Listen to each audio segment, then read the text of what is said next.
ये भक्तगण, आज मैं आपको एक कथा का श्रवण कराने जा रही हूँ। इस कथा को सुनने से आपको सुख, समृद्धि और ज्ञान की प्राप्ति होगी।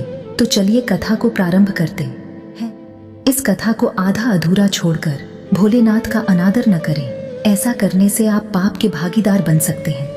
एक बार माता पार्वती भगवान शिव से पूछती है कि है नाथ, मैंने पृथ्वी लोक में देखा है, जिस व्यक्ति के पास कुछ भी नहीं वह तो दुखी रहता ही है, परंतु जिस व्यक्ति के पास धन दौलत ऐशो आराम सब कुछ है, किंतु कहीं ना कहीं वह भी सुख से वंचित है। ऐसा क्यों? भगवान शिव मुस्कुराकर बोले, हे देवी, सुख का मतलब सिर्फ ऐशो आराम से नहीं है, बल्कि सुखी व्यक्ति तो वह है जो दूसरों की खुशी में अपनी खुशी ढूंढता है। माता पार्वती बोली, हे स्वामी, कृपया मुझे विस्तार से बताएं। भगवान शिव बोले, हे देवी, मैं आपको एक कथा सुनाता हूँ। भगवान शिव बोले, ये कहानी है एक छोटे से गांव की, जहाँ एक युवक रहता था जिसका नाम राम था। राम गांव में एक संपन्न परिवार में पला बढ़ा था, जिसके पिताजी ने कृषि के क्षेत्र में अपना नाम रोशन किया था। राम के पिताजी अच्छे आदमी थे जो हमेशा अपने समुदाय की सेवा में लगे रहते थे। वे गांव के सभी लोगों की सहायता करते और उनकी मदद के लिए हमेशा तैयार रहते थे। लेकिन अपनी सफलता और समृद्धि के बावजूद राम की आत्मा में कुछ खालीपन था। वह हमेशा अकेलापन महसूस करता था, जैसे कि कुछ उसकी जिंदगी का हिस्सा बाकी था। राम ने हमेशा सोचा कि वह किसी से ज्यादा नहीं मिलता था, इसलिए किसी के लिए भी उसका दोस्त कठिन हो जाता था। एक दिन राम ने गांव के बड़े पेड़ के नीचे बैठकर अपनी सोच को भटकने दिया। उसने सोचा कि वह क्यों अकेला है, क्यों उसके चारों ओर लोग खुशी से जी रहे हैं, लेकिन वह नहीं। तभी वहां से गुजरते हुए एक वृद्ध आदमी ने उससे पूछा, बेटा, तुम इसी अकेलापन में क्यों खोए हो? राम ने चौंके हुए उत्तर दिया, धन्यवाद दादाजी, लेकिन मुझे यह समझ नहीं आता कि मैं अच्छा हूँ, फिर भी मैं दुखी क्यों हूँ? वृद्ध आदमी ने मुस्कुराते हुए कहा, बेटा, तुम भले ही अच्छे हो, लेकिन शायद तुम अपनी अच्छाई को वहां ढूंढ रहे हो जहां उसका असली मतलब है। राम ने हैरानी से पूछा, आप क्या मतलब कर रहे हैं दादाजी? आदमी ने उससे कहा, बेटा, अच्छाई का मतलब है दूसरों की मदद करना, उनका साथ देना, उनका दुख और सुख में साथ खड़ा होना। अच्छे होने का मतलब है अपने आसपास के लोगों के साथ जुड़कर जीना। राम ने समझा कि उसके पिताजी भी उसी तरह की अच्छाई को अपनी जिंदगी का महत्व मानते थे।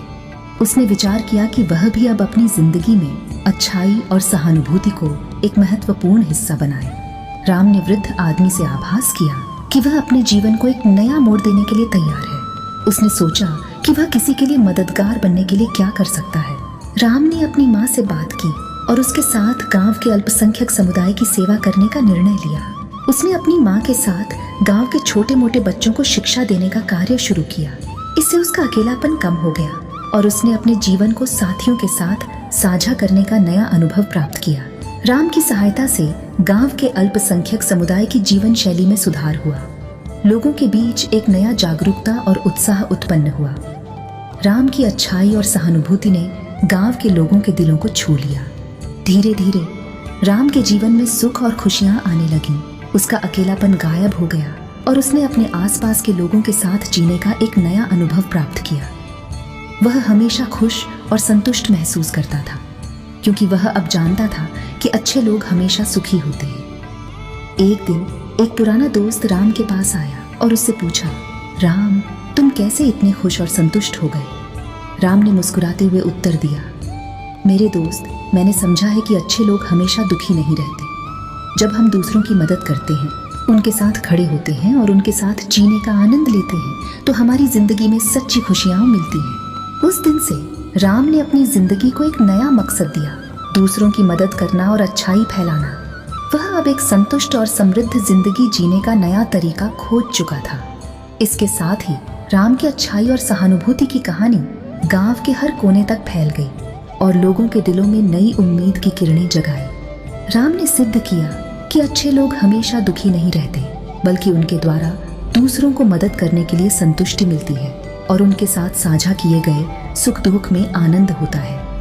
राम ने यह समझ लिया कि अच्छाई का सच्चा अर्थ यही है कि हम अपने आसपास के लोगों के साथ मिलकर जीते हैं। धीरे धीरे राम का गांव उसकी अच्छाई और सहानुभूति की दृष्टि से बदल गया।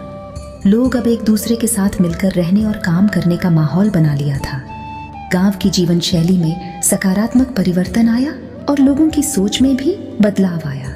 राम की कहानी गांव के लोगों के बीच एक प्रेरणा स्रोत बन गई। लोगों ने समझा कि अच्छाई की कीमत क्या है और कैसे वह उन्हें सुख और समृद्धि की दिशा में ले जा सकती है। राम ने यह सीख अपने जीवन में अपनाया और अपनी जिंदगी को एक नया आयाम दिया। उसने अपनी अच्छाई और सहानुभूति से अपने आसपास के लोगों के दिलों को छू लिया और उनकी जिंदगी में एक नया उत्साह और नई उम्मीदें भर दी। इसके बाद से राम का गांव एक नया रूप धारण कर लिया। लोग अब एक दूसरे के साथ मिलकर रहने और काम करने के लिए एकजुट हो गए थे। गांव में अब खुशहाली और समृद्धि का वातावरण बना रहता था। आज की कथा में बस इतना ही।